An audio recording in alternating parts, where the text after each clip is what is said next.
आज Doubtnut app download करें। Doubtnut पर अपने सभी गणित, रसायन विज्ञान, भौतिक विज्ञान और जीव विज्ञान के डाउट्स का करो सफाया। बस प्रश्न की फोटो खींचो, एक ही प्रश्न को क्रॉप करो और तुरंत वीडियो सोल्यूशन पाओ।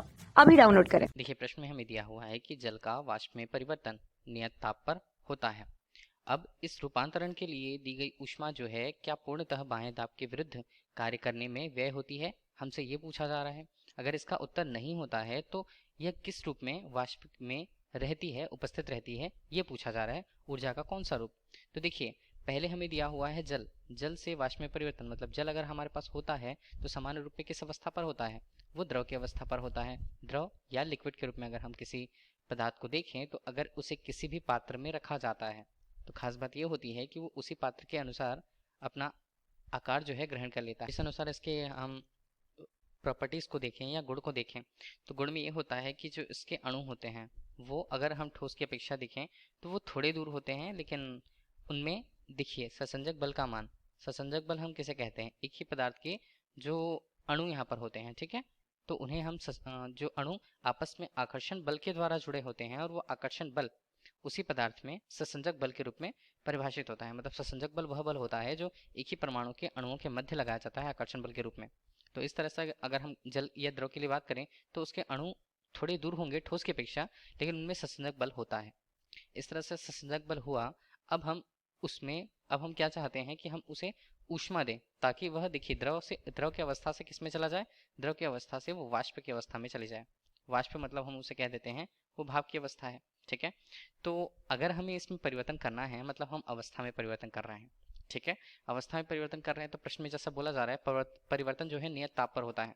हाँ, ये कह सकते हैं हम कि जल जब द्रव की अवस्था में होता है तो उसका ताप अगर हम देखें तो अधिकतम रूप से द्रव की अवस्था में उसका ताप 100 डिग्री सेल्सियस होगा। अगर उसे हमें भाप में परिवर्तित करना है तो ताप भी इस समय भी 100 डिग्री सेल्सियस ही होगा। और इसे द्रव की अवस्था से भाप की अवस्था में हमें लाने के लिए कौन सी ऊष्मा, किस प्रकार की ऊष्मा की आवश्यकता होगी? तो हम उसे बोलेंगे गुप्त ऊष्मा। और गुप्त ऊष्मा किस प्रकार की होने वाली है? वाष्पन की गुप्त ऊष्मा, क्योंकि हम उसके परिवर्तन द्रव से भाप की ओर कर रहे हैं, ठीक है, तो इसकी आवश्यकता होती है। अब हमने मान लीजिए इस द्रव को इसके नियत द्रव्यमान के हिसाब से वाष्पन की गुप्त ऊष्मा उसे दी तो होता क्या है? देखिए, अणु दूर दूर जरूर होते हैं लेकिन उनमें क्या होता है? आकर्षण बल होता है। अब हमें अगर उसे वाष्प में परिवर्तित करना है मतलब भाप में परिवर्तित करना है तो गैस में क्या होते हैं? गैस में हम जानते हैं कि उसके अणु जो है काफी दूर दूर हुए उनके अणु, तो हम ये कह सकते हैं कि उनके बीच जो ससंजक बल होता है वो होता ही नहीं, मतलब ससंजक बल का यहाँ अभाव होता है, ठीक है। तो ससंजक बल अगर यहाँ होगा नहीं तो क्या करना होगा? हमें गैस के अणुओं के बीच के आकर्षण को खत्म करना है। तो उसके लिए हमें क्या करना होगा? देखिए, जिस भी स्थिति पर मौजूद होते हैं दूर दूर जरूर मौजूद होते हैं तो ससंजक बल लगा होता है। इस तरह से उनके बीच लगे बल के कारण हमें क्या करना पड़ता है? अगर हमने उसे ऊष्मा दी है तो ये ऊष्मा किस रूप में जाएगी?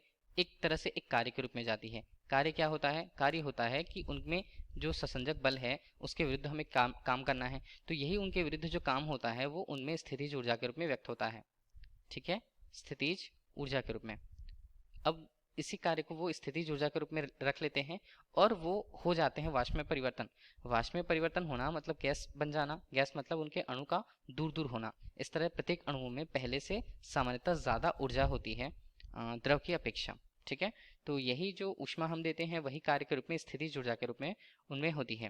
तो जैसे पूछा जा रहा है प्रश्न में, तो बाह्य दाब के विरुद्ध कार्य करने में इसमें बाह्य दाब की आवश्यकता नहीं होती है, उसके विरुद्ध कार्य करने की आवश्यकता हमें नहीं होती है क्योंकि ये आंतरिक रूप से होता है। अब इसका पूछा यह जा रहा है कि यह वाष्प में किस रूप में रहती है? तो वाष्प में यह स्थितिज ऊर्जा के रूप में होती है। यही पूछा गया था प्रश्न में। Thank you. कक्षा 6 से 12वीं से लेकर नीट, IIT, JEE वो एडवांस के लेवल तक 1 करोड़ से ज्यादा छात्रों का भरोसा। आज ही डाउनलोड करें डाउटनेट ऐप या व्हाट्सएप करें अपने सारे डाउट्स 8400 400 400 पर।